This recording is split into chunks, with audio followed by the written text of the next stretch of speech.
कि भारत के अंदर इस समय कितने लोग बेरोजगार हैं। जिन छोटी छोटी दुकानों का धंधा एक दिन में 1,000 रुपए का होता था, आज वो धंधा 200 और 300 रुपए पे आ गया है। के युवा बेरोजगार हैं। हमारी बीजेपी ने कहा था कि भारत एक युवाओं का देश है, यहाँ पर रोजगार की अपार संभावना है। बीजेपी का जो साफ होना है, मैदान 400 बार कह रहे हैं, 200 से नीचे ही आएंगे। अपने राज्य के मुख्यमंत्री जी से निवेदन कर रहे हैं, अपनी नौकरी के लिए डिमांड कर रहे हैं, अपने हक के लिए लड़ रहे हैं, उन पर लाठियां चार्ज हो रही है। कांग्रेस के शासन काल में 400 का सिलेंडर आता था, आज वही 1200 का सिलेंडर है। 1200 रुपए आदमी का मोदी तो हो गया। कहाँ गा रहे हैं मोदी को जो कर दिया वो किसी ने नहीं किया। मोदी ने देश को बर्बाद कर दिया। जितनी भी सरकारें आ रही हैं सब गुमराह कर रही हैं, जनता को लूट रही हैं और बेरोजगारों को ठग रही हैं। क्या जमाना आ गया है दोस्तों, पहले जितने में मिलता था पलंग अब उतने में चटाई नहीं मिलती। पहले जितने में मिलता था घी का डिब्बा अब उतने में हम मलाई नहीं मिलती। पहले जितने में हो जाती थी शादी अब देखने में लुगाई नहीं मिलती। क्या जमाना आ गया है दोस्तों, क्या जमाना आ गया है दोस्तों। नमस्कार, मैं हूं उदय कुशवाहा और आप देख रहे हैं कालखंड। पहले और दूसरे चरण में हुए तब मतदान ने सत्ता पक्ष ही नहीं विपक्ष को भी असमंजस में डाल दिया है। भले ही दावे करने में कोई पीछे ना हो, लेकिन मतदाताओं की उदासीनता और सियासी चुप्पी ने सभी को परेशान कर दिया है। अब सवाल यह उठता है कि अब की बार भाजपा 400 पार या विपक्ष होगा, कितना असरदार है। इसी मुद्दे पर जानते हैं जनता जनार्दन की राय। भाजपा लगातार प्रचार कर रही है अब की बार 400 पार, लेकिन पहले और दूसरे चरण में जो है वोटिंग का प्रतिशत कम रहा है। इस पे आप क्या कहेंगे? एक्चुअल में झूठ बोलना कुछ लोगों की फितरत होती है। जैसे कि पंजाब में भी कहा था कि हमारी इतनी सीटें आएंगी, उतनी नहीं आई। दिल्ली में भी कहा था 3 बार की हम जीतेंगे, तो चला इनकी सिर्फ 3 ही सीटें आई। ठीक, कर्नाटका के चुनाव में भी यही कहा गया था कि इतना होगा, उतना नहीं हो पाया। असम में भी यही कहा था, वहां उतना नहीं हो पाया। ये इन लोगों की फितरत है और झूठ बोलना इनका जन्मसिद्ध अधिकार है, क्योंकि झूठ कभी भी सच तो हो नहीं सकता। क्योंकि भारत के 140 करोड़ देश की जनसंख्या में सबके अलग अलग विचार हैं और सबको अपने विचार रखने का अधिकार है। तो ये पहले से कैसे मालूम पड़ गया इन्हें कि 400 पार? इन्हें ये नहीं पता कि भारत के अंदर इस समय कितने लोग बेरोजगार हैं। कितने लोग बेरोजगार हैं, उनके लिए रोजगार की क्या अवसर उत्पन्न कराए गए हैं। जिन छोटी छोटी दुकानों का धंधा एक दिन में 1,000 रुपए का होता था, आज वो धंधा 200 और 300 रुपए पे आ गया है। पूछ लीजिए भाई साहब से। नोटबंदी है, आपके विभिन्न चरणों में जो क्रियाकलाप बीजेपी ने किए हैं, उससे एक आम आदमी की दुकानों का असर आ गया है। आज 500 रुपए कमाने वाला आदमी 200 रुपए कमा रहा है। देश के युवा बेरोजगार हैं। हमारी बीजेपी ने कहा था कि भारत एक युवाओं का देश है, यहाँ पर रोजगार की अपार संभावना है। आपके घर पर ही आपको रोजगार मिलेगा। अरे पूरे देश में रोजगार नहीं मिल रहा तो युवा जाएगा कहाँ? ये सबसे बड़ी समस्या है। पहले और दूसरे चरण में मतदान प्रतिशत कम हुआ है, उससे भाजपा को फायदा होगा या नुकसान? देखिए, पहले और दूसरे चरण में एक्चुअल में जो रेगुलर बीजेपी के जो वोटर थे, 2014 में मैं भी बहुत बड़ा सपोर्टर रहा। मैंने भी खूब सुना इस चैनल को और खूब मैंने प्रमोट किया। और 2016 में जब मुझे समझ में आया कि यार ये तो झूठ का एक गुलदस्ता चल रहा है, हकीकत तो इसमें कुछ होती नहीं है, हमने अपने व्यू चेंज कर लिए। और व्यू चेंज कर लिए तो ऐसे ही हमारे जैसे ही कई लोग हैं जो कभी सपोर्टर थे, आज वो सपोर्टर नहीं है, वो वोट डालने नहीं जा रहे हैं। वो जान रहे हैं कि हमारे वोट डालने से होना क्या है, इसलिए बाकी अन्य वर्ग इसमें वोट डाल रहा है, खुल के वोट डाल रहा है। आपको क्या लगता है इस बार 400 पार करेगी भाजपा? विपक्ष का ज्यादा असर रहेगा। 400 का 407 बीजेपी आएगी, 200 के नीचे समझ लो आप। बीजेपी का बिल्कुल खत्म हो गया है। बीजेपी को सिर्फ हिंदू मुसलमान करना आता है, इसके अलावा कुछ करना नहीं आता। ऐसे कोई वो नहीं है। बीजेपी का इस बार साफ होना है मैदान 400 बार कह रहे हैं, 200 से नीचे ही आएंगे। 200 से ऊपर आए वही बहुत बड़ी बात है बीजेपी में। 2 चरणों में वोटिंग प्रतिशत कम रहा है, इससे क्या असर पड़ेगा? लेकिन ये नहीं कि बीजेपी की हार को दर्शाता है। जो कम दर से जो हुआ है, इसकी हार ज्यादा पड़ता तो होता है। कम का मतलब ये है बीजेपी हार रही है पूरी तरह। भाजपा लगातार नारा लगा रही है अब की बार 400 पार, और लगातार 2 चरणों में जो है वोटिंग प्रतिशत कम हो रहा है, इससे क्या असर पड़ेगा? प्रश्न आपका बहुत अच्छा है, लेकिन मेरे भारत के हिसाब से मैं एक नागरिक हूं, तो सबसे पहले पत्रकार महोदय जी आपको सादर जय संविधान, और साथ में कैमरामैन महोदय जी को भी संविधान नमस्कार। देखिए, मुझे एक लाइन याद आ रही है, बहुत पुराना गीत हो चुका है और वो गीत अभी भी मुझे याद है, शायद आप लोगों ने भी सुना होगा। क्या जमाना आ गया है दोस्तों, क्या जमाना आ गया है दोस्तों, पहले जितने में मिलता था पलंग अब उतने में चटाई नहीं मिलती। पहले जितने में मिलता था घी का डिब्बा, अब उतने में हम मलाई नहीं मिलती। पहले जितने में हो जाती थी शादी, अब देखने में लुगाई नहीं मिलती। क्या जमाना आ गया है दोस्तों, क्या जमाना आ गया है दोस्तों। तो वर्तमान स्थिति में मैं क्या, आप सोशल इंजीनियरिंग को उठा के देख लें, फेसबुक, व्हाट्सएप, इंस्टाग्राम ऐसी कोई जगह नहीं है जहां ये चर्चा ना हो रही हो कि बेटियां सुरक्षित नहीं है। बेरोजगार युवा पीढ़ी सड़कों पर अपने माननीय प्रधानमंत्री महोदय जी से और अपने राज्य के मुख्यमंत्री जी से निवेदन कर रहे हैं, अपनी नौकरी के लिए डिमांड कर रहे हैं, अपने हक के लिए लड़ रहे हैं, उन पर लाठियां चार्ज हो रही है। कहाँ है देश, कहाँ था और कहाँ इस देश को कौन कहाँ तक लेके आया है। मुझे नहीं लगता है कि ऐसी विषम परिस्थितियों में आगे देश कहीं स्टैंड पर खड़ा हो पाएगा। बहुत विषम परिस्थितियों से जूझ रहा है। इस समय सिर्फ एक चीज की सबसे ज्यादा मांग है युवाओं के अंदर कि देश का संविधान सुरक्षित कैसे हो, देश का संविधान कैसे सुरक्षित हो, और जनता मांग रही है परिवर्तन। जय संविधान, जय भारत। इस बार आपको क्या लगता है?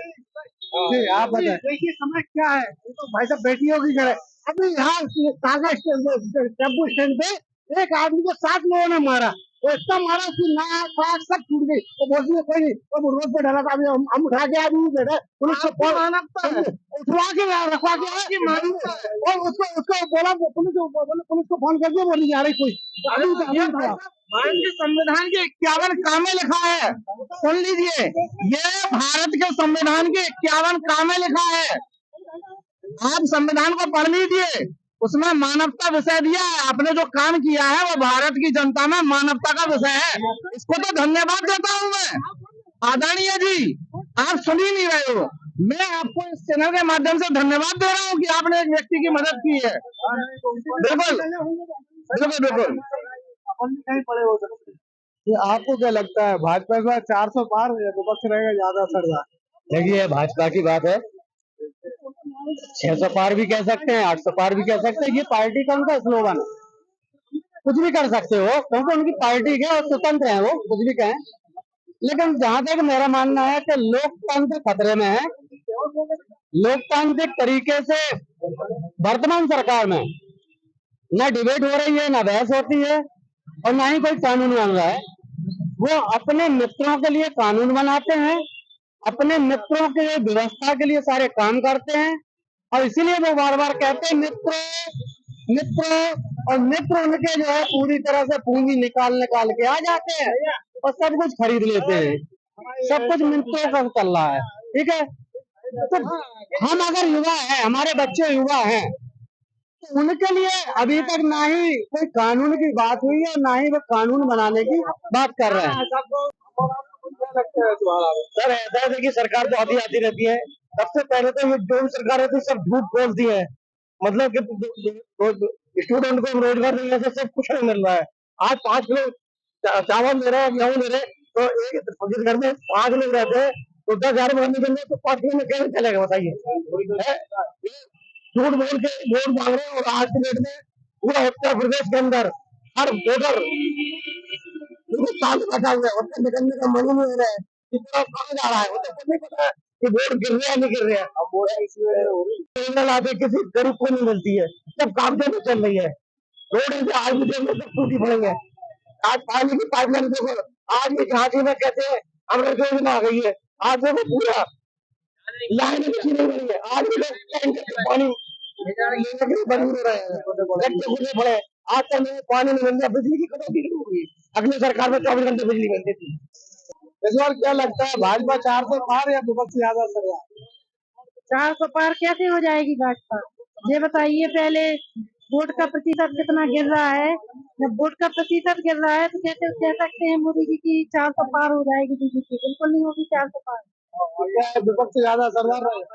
बिल्कुल क्यों नहीं रहेगा, जरूर रहेगा। ये संविधान को बचाने की लड़ाई है, और हमारा लोगों से एक ही अपील है कि अपना वोट को जरूर डालना है, वोट जरूर देना है, क्योंकि अब की बार वोट न जाए बेकार।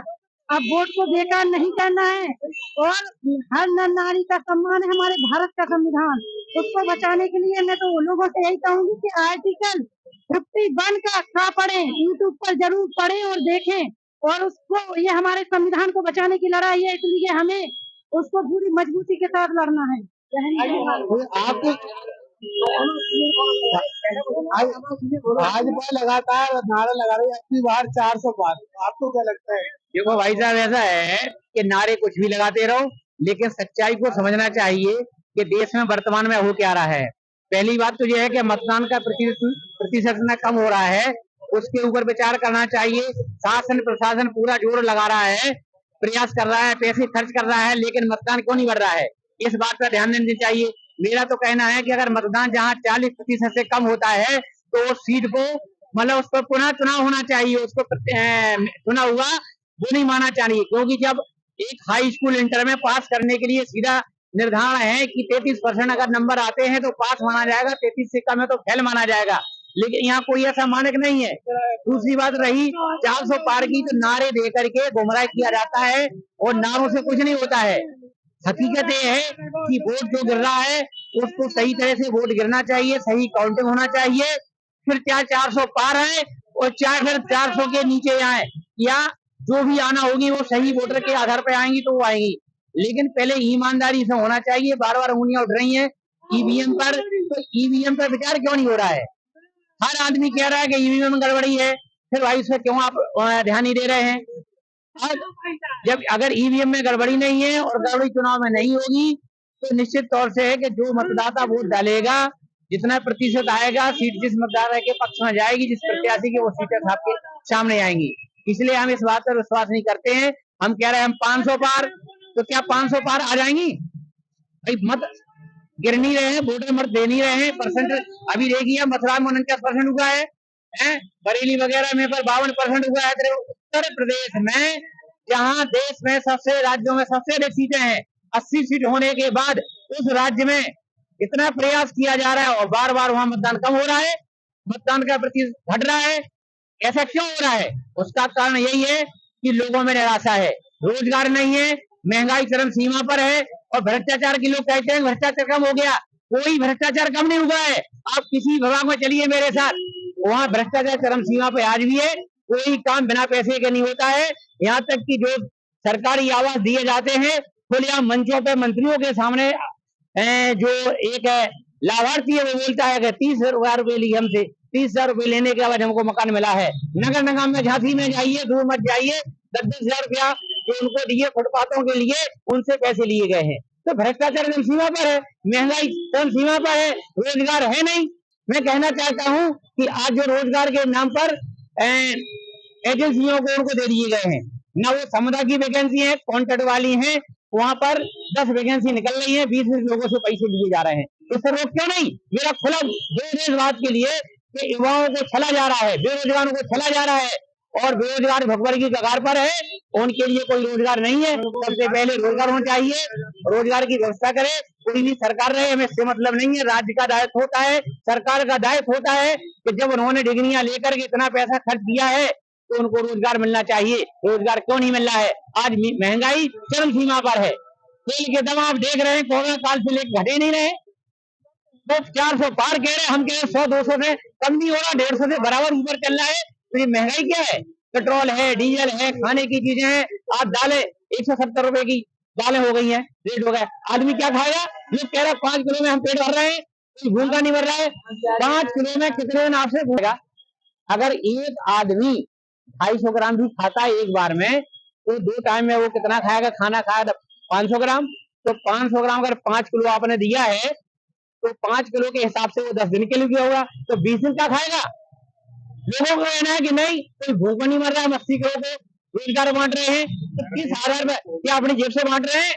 जनता का पैसा है, चाहे सड़क के लिए है, चाहे बिजली के लिए है, चाहे पानी के लिए है, तो वो किसका पैसा है? जनता का पैसा है। लेकिन जनता का पैसा जनता ही में मिल रहा है, जनता को गुमराह किया जाता है। जितनी भी सरकारें आ रही हैं सब गुमराह कर रही हैं, जनता को लूट रही हैं और बेरोजगारों को ठग रही हैं। इसलिए मेरा तो यही कहना है आपके माध्यम से कि आप जिस तरह की डिबेट चला रहे हैं, आपको धन्यवाद दे रहे हैं, लेकिन इस बात पर विचार होना चाहिए कि 400 पार कहने से नहीं होंगी, 400 पार होगी वोटर देने की। जो वोट मतदाता निकलेगा, वोट देगा, तब किसी की गिनती की जाएगी, अन्यथा ये सब अफवाह है। अफवाह फैला करके लोगों को गुमराह करके अपना सिद्ध केवल मतलब सिद्ध करना चाहते हैं। आपको क्या लगता है इस बार भाजपा 400 पार की इस बार 400 पार छोड़ो, 200 पार हो जाए तो बहुत बड़ी बात है। दूसरा ये आरक्षण आरक्षण चिल्ला रहे हैं, जब हर सरकार का तो निजीकरण कर रहे हैं, सरकारी संस्थानों का तो आरक्षण मिलेगा कहाँ से? हमें नहीं लगता कि ये 200 पार भी हो जाए। इतनी महंगाई, इन्होंने कहा था कि हम 1 साल में 2 करोड़ लोगों को रोजगार देंगे, किसी को रोजगार नहीं दिया। बताइए, इन्होंने कहा कि हम काला धन वापस लाएंगे, काला धन कहाँ गया? कहाँ है काला धन? उन्होंने कहा था कि 15 लाख हर किसान के खाते में जाएंगे, किस किसान के खाते में आज तक 15 लाख आए? हमें बताइए।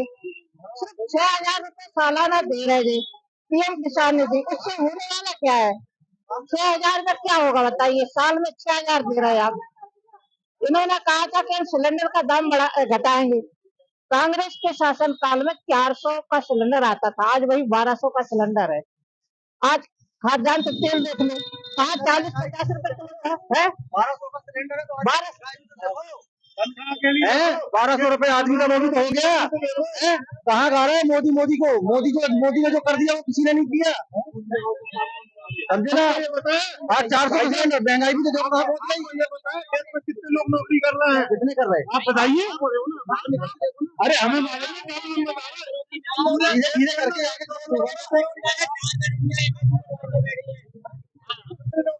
अभी जब पुलिस की भर्ती हुई थी, उसमें 50 लाख लड़कों ने फार्म भरा था और वो पेपर आउट हो गया। कितने लोगों का नुकसान हुआ? अभी RAR की भर्ती हुई थी, उसका पेपर आउट हो गया। ये चीज की भरपाई कौन करेगा? ये तो चिल्ला रहे मोदी ने इस देश को बर्बाद कर दिया। रहते ना, हमारे यहाँ इतना विकास किया ज्यादा। देखो में बताइए आप, झांसी हम नहीं रह रहे, हमको नहीं जानते, हम तो गुड़गांव रहते हैं, गुड़गांव भी जानते हैं। हमारे प्रदेश में काम हो रहा है, धड़ल्ले से काम हो रहा है, धड़ल्ले से नौकरियां मिल रही है, धड़ल्ले से नौकरियां मिल रही है भैया।